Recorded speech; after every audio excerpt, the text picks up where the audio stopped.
2, 3, 4, and 5. You want to approve the transfers? I think everybody got that on email. I'll make a motion to approve all the transfers. We got a motion to approve the transfers as presented. Anybody second? I got a motion second to approve the transfers as presented. All those in favor signify by saying aye. Aye. Motion carried. We got two. Are the additionals need to be? We got two additions. We got one for $75,000 for the CDC professional services and one for $5,000 for the prosecutor for equipment. Here, motion What's the CDC one? for the professional services.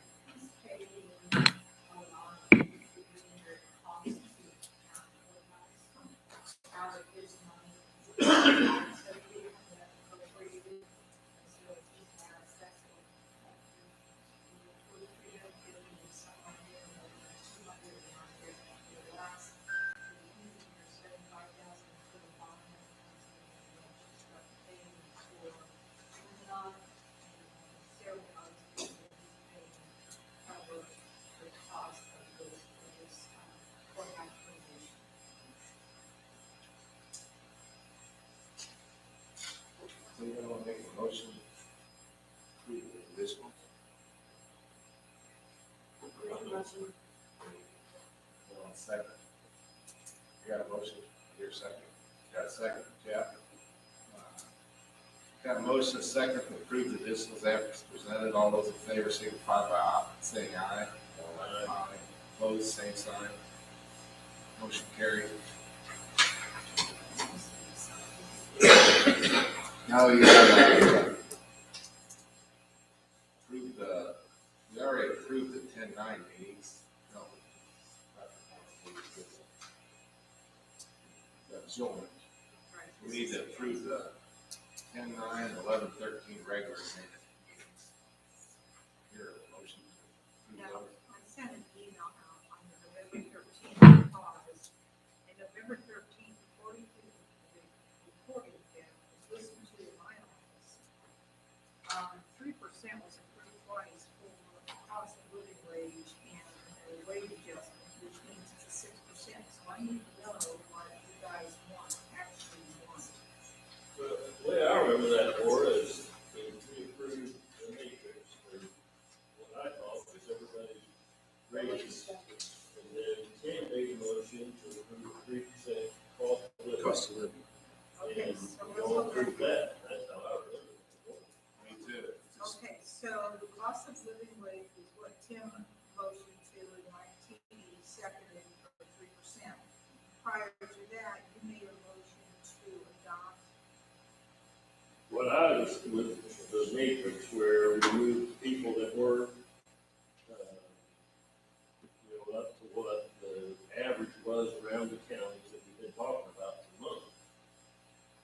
And I don't know if that's 3% or if some people got more than 3%. That very likely depending on who they were, where they are in the matrix and what it compared to the average. Are we calling it the matrix, or are we calling it the wage study increase? Well, Is it the same thing? you basically approved a revised 2023 matrix that would be used as the basis for setting 2024 wages with that 3% that then passed. Okay, so I'm confused here. Explain this to me so I understand it, so I know what to tell my people. Sure. So the first motion that was made in that conversation, as you noted, Jeff made it, was to approve the matrix that I prepared, and I think I've given Jenny a copy of, based on the wage studies. So restructuring all of them based on the data we found. And then after that motion passed, Tim moved to provide a 3% cost of living on top of all of those numbers in there.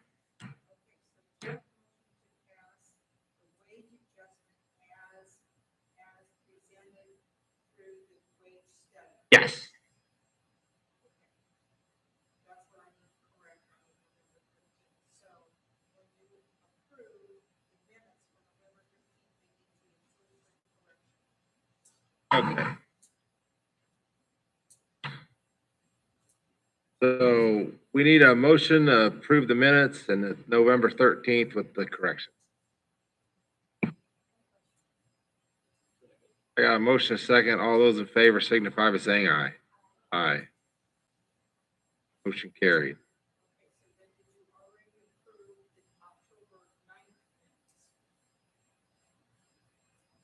That was both of them right now. So we're approving October 9th and 11/13 with corrections. Yes.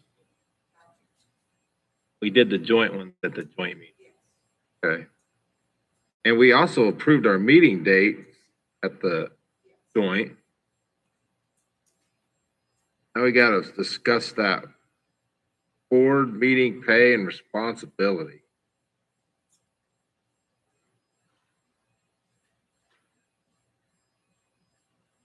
So I looked up all the codes for all the different boards, and I sent a copy to Ken, and I sent Lee a copy a little bit, sent it to Nathan.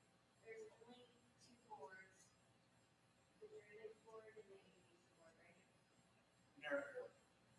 And drainage board. Drainage board, so drainage board was just that it had to be a minimum of $600. Aviation and merit had other things that we need to be addressed. Fine.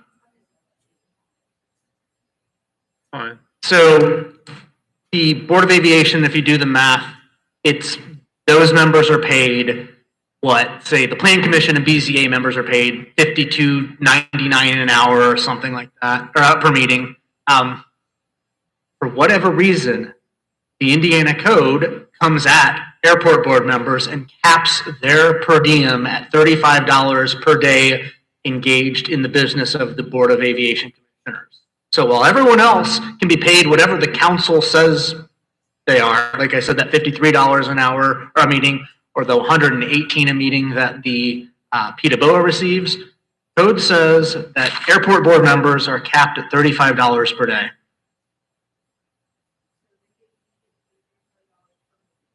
What's that? Each board member of the aviation gets paid $35 per meeting. That is what it's, So we have to go. yes, yes. And then if I am reading the 2023 matrix correctly, we are paying the members of the merit board just a flat annual salary. Yeah. But the code says that merit board members are, like most of these other boards, to be paid per diem. So the whole root discussion we've had about making sure that people are actually showing up to meetings, that applies to the merit board, contrary to how the county's been doing it. Other than that, it appears that everything we're doing is in line with the code, with the exception of drainage and Board of Aviation Commissioners. Most of them don't set any stipulation for what that pay is, so that's totally up to the council's discretion. Yes, yes, at least $600 a year for drainage board.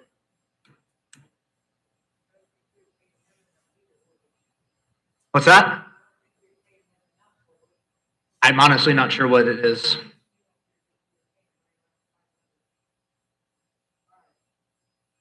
what's the wish of the council? I guess are we going with what the county per diem is, but when you say per diem, what are you saying? Indiana code that. Whatever the council chooses. So, like I said, for a lot of them, the Plan Commission, BZA, the airport board currently, the per diem is something like $53 per meeting this year. There's nothing in the code that says that every board has to be pay the same per diem or what that number is. Other than, as Sheila noted, the $600 a year minimum for drainage board and $35 meeting cap for the airport board. So regardless, we were trying to make everyone the same across the board, to make it easier. So aviation is gonna have to be different than all the other ones. And we can make sure we're paying drainage, what was there, It's just, there's, that they have to get paid not annually. so what they were getting this year could just be divided among however meetings they normally meet and set that as a per diem. So they have to, merit board needs to get paid per meeting, not like one lump sum a year.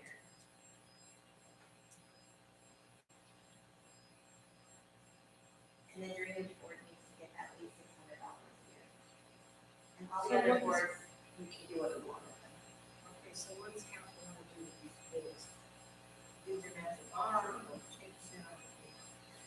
think you shouldn't get paid and show up to meetings.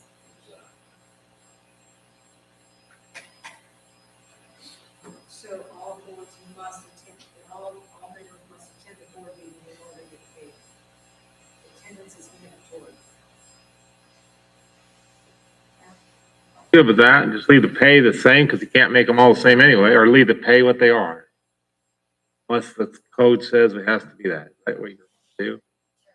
We need a motion for that, or do we just? I don't know that fixes what Laura's hopeful. If we're leaving it the same, then It's not, it doesn't matter, we can't adjust it anyway on a lot of them. Why would you have capital maintenance? Because my understanding of Indiana code is you have to follow code, but you have to do it at a local, make it better, make it bigger, make it more stringent. So it's a possibility that you can, as long as you meet that code, make the minimum amount. You guys care if we leave it, set it to Kevin? I just. Tim, you okay with that? We also gotta be legal. Well, there's only three that, I just looked up the codes. there's only Yeah. three that we say have to have, Correct. so then the other ones we can make whatever they want. And I don't have any problem with what you gotta do. Okay, Kevin's going to review the three boards that are in question and everybody else. They just have to be in attendance and understand where you're at. not really fix anything to you. I think 75 straight across, or? Seven or however many boards it is, or we just bring them up or Okay, so to where we got a thing. Some of those boards that got beat up over the solar stuff, them guys are sitting there for $35. It's ridiculous. That, you know, you gotta take that abuse for $35. And, you know, we're having trouble filling these boards. I think we ought at least take the time to get those ones that are governed by code up to a decent, where, you know, we can get people, where we have several people on say, oh, yeah, you know, I think we're getting on that board. They get there 6 hours and get $52, get yelled at, spit at, threatened. It's ridiculous, right? To have 3 police officers here, it's really fun. So at least get those up to where it's a decent thing. I don't think we were talking about a lot of money. You want to take that average of the other 7 boards and make that. I think as long as you're not cutting anybody and everybody gets up to a little bit more. I agree. I think this needs. Yeah. Let's just. Table this, and then,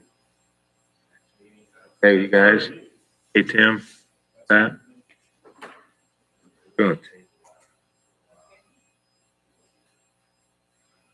We gotta do the EMS wage adjustment. Nathan, can you explain that a little bit to us? Appreciate it.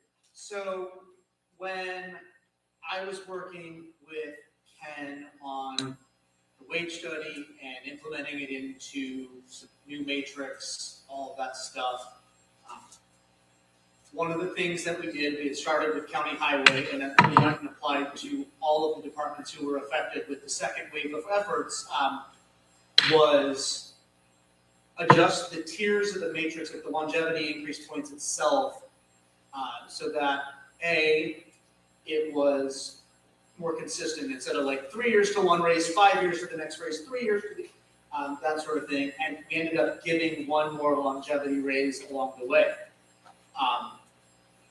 When we applied that to EMS, we overlooked the fact that EMS was on the same separate matrix schedule that the sheriff's office is on. And so while most county departments benefited from this change, their employees did, it actually created an issue for a handful of EMS employees who either hit their first matrix raise this year or would be doing so next year, and ended up in a situation where if they hit it this year, for instance, their raise for next year was only going to be, the cost of living raise was only going to be worth like 0.6% instead of 3%.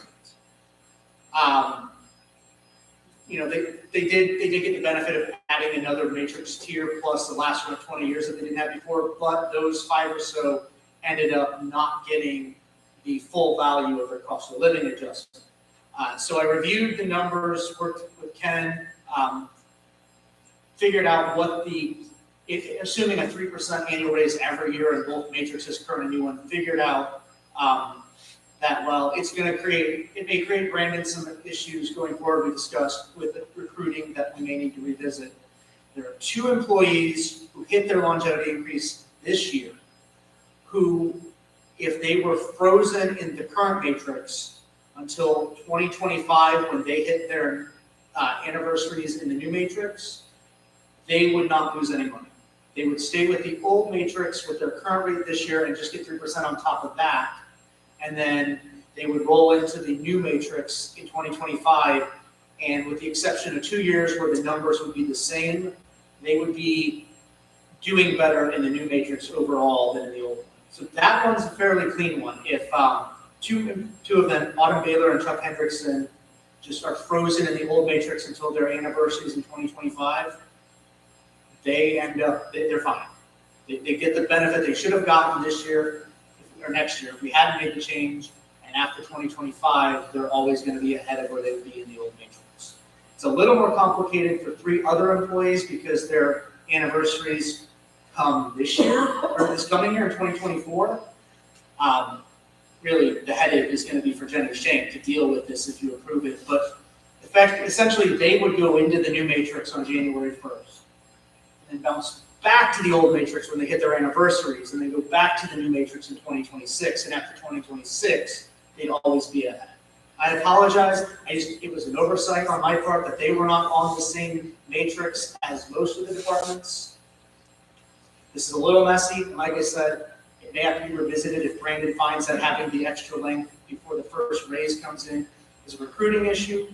Long-term longevity, it benefits them. For these 5 employees, if you don't approve what I proposed, they end up losing out on what they would have got. They lose out. How much total money are we talking? I'm sorry, I don't have that number offhand. $10,000? I would be surprised if it's even, maybe with all of them combined between 10 and 20. You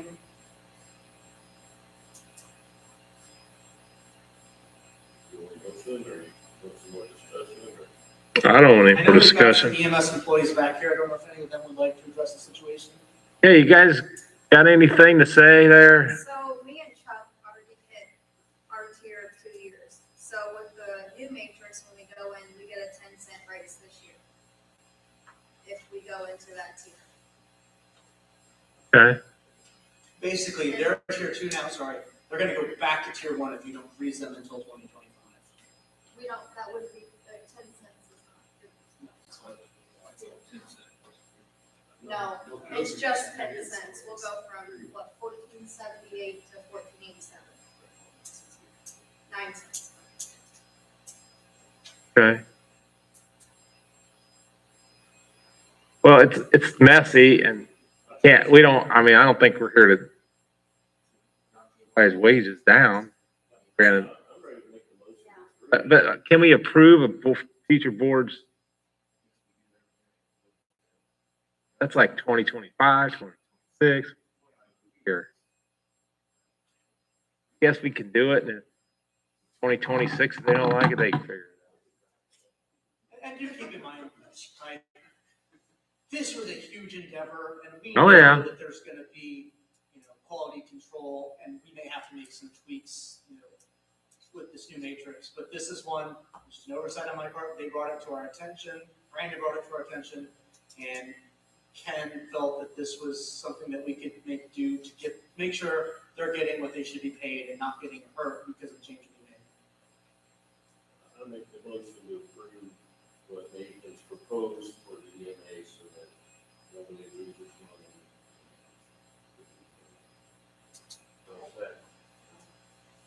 Got a motion second to approve what Nathan's presented for the EMS wage adjustments. Those in favor signify by saying aye. Aye. Carried. Yeah, that's just. Do we have any public comment and board reports? I just have a question. Can we just run down the transfers really quick? I don't think we all get the list that you all have. to make sure we didn't miss anything. You just want the ones from your office? That would be great.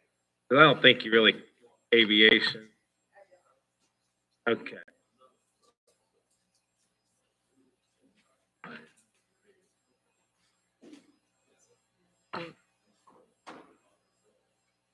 Oh, you didn't have any. That's why I asked. Last page. Superior Court, Pettit jurors, 3640. Examination of prisoners, 500, goes to Pauper Council, 1500, contractor services, 2140, transcripts and depositions, 500. There. In circuit court, you can just come here and look at it. Circuit court has 200 from witness fees to law book.